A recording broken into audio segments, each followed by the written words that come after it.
Hello, ഈ വീഡിയോയിൽ പറയുന്ന സാധാ നമ്മുടെ വീട്ടിൽ കിട്ടുന്ന പ്ലാസ്റ്റിക് കവറും ടേപ്പൊക്കെ ഉപയോഗിച്ചിട്ട് നല്ലൊരു അടിപൊളി ഗ്ലൂ ഗൺ സ്റ്റിക്ക് ഉണ്ടാക്കിയെടുക്കാനാണ്.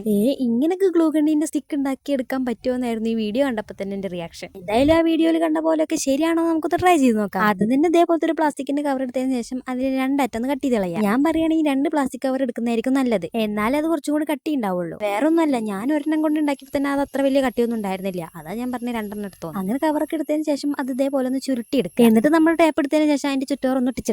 അങ്ങനെ ഒന്ന് ചെയ്തെടുത്തതിന് ശേഷം അതിന്റെ 2 തലപ്പൊന്ന് ചെറുതായിട്ടൊന്ന് കട്ട് ചെയ്തെടുക്കണേ. ഇത്രയേ ഉള്ളൂ, സ്റ്റിക്ക് ഉണ്ടാക്കുന്ന പണി തീർന്നു. ഇനി ഇത് വർക്കിംഗ് ആണോ എന്ന് നോക്കണ്ട. അതിന് വേണ്ടിയിട്ട് നമ്മുടെ മെയിൻ താരമായിട്ടുള്ള ഗ്ലൂ ഗൺ എടുക്കുക. ഞാൻ ഗ്ലൂ ഗൺ എടുത്തപ്പോൾ അതിൽ ഓൾറെഡി ഒരു സ്റ്റിക്ക് ഉണ്ടായിരുന്നു, അത് പുറത്തേക്ക് എടുക്കാൻ പറ്റിയിട്ടുണ്ടായിരുന്നില്ല. അതുകൊണ്ട് ഞാൻ ഗ്ലൂ ഗണ്ണ് ചൂടാക്കിയിട്ട് അതിന്റെ ഉള്ളിലുള്ള പ്രസ് ചെയ്ത് മാറ്റിയാണ് ചെയ്തത്. എന്നിട്ടാണ് ഞാൻ ഈ സാധനം അതിന്റെ ഉള്ളിലേക്ക് ആയിട്ട് വെച്ചെടുത്തത്. ആദ്യം ഞാൻ ഇതേപോലെ പ്രസ് ചെയ്തപ്പോൾ വരുന്നതന്നെ ഉണ്ടായിരുന്നില്ല. അപ്പൊ പിന്നെ ഞാൻ ആകെ പേടിച്ചു, സംഭവം വർക്കായില്ല, ഇനി എന്റെ ഗ്ലൂ ഗണ്ണും കേടന്നെന്ന് വിചാരിച്ചു. പക്ഷേ സംഭവം നല്ല സക്സസ് ആയിട്ട് കിട്ടിയിട്ടുണ്ടായിരുന്നു. ഗ്ലൂ ഗണ്ണിന്റെ ആ സ്റ്റിക്കിന്റെ പോലെ തന്നെയായിരുന്നു, നല്ല ഒട്ടൊന്നും ഉണ്ടായിരുന്നു. ആകെയുള്ള ഒരു പ്രശ്നം എന്ന് പറഞ്ഞിട്ടുണ്ടെങ്കിൽ ഇതിങ്ങനെ ബാക്കിൽ നിന്ന് കൈകൊണ്ട് ഇങ്ങനെ പ്രസ് ചെയ്ത് കൊടുക്കുക. അതുപോലത്തെ പ്ലാസ്റ്റിക് കവറൊക്കെ നിങ്ങളുടെ വീട്ടിലുണ്ടാവൂലേ? അപ്പൊ ഒന്ന് ട്രൈ ചെയ്ത് നോക്കുന്നേ. ഈ സ്റ്റിക്ക് ഒന്ന് മേടിച്ച് കാശ് കളയണ്ടല്ലോ. അപ്പൊ ഇത് ഇഷ്ടമായിരുന്നുണ്ടെങ്കിൽ ലൈക്ക്, സബ്സ്ക്രൈബ് ഒന്നും മറക്കണ്ട.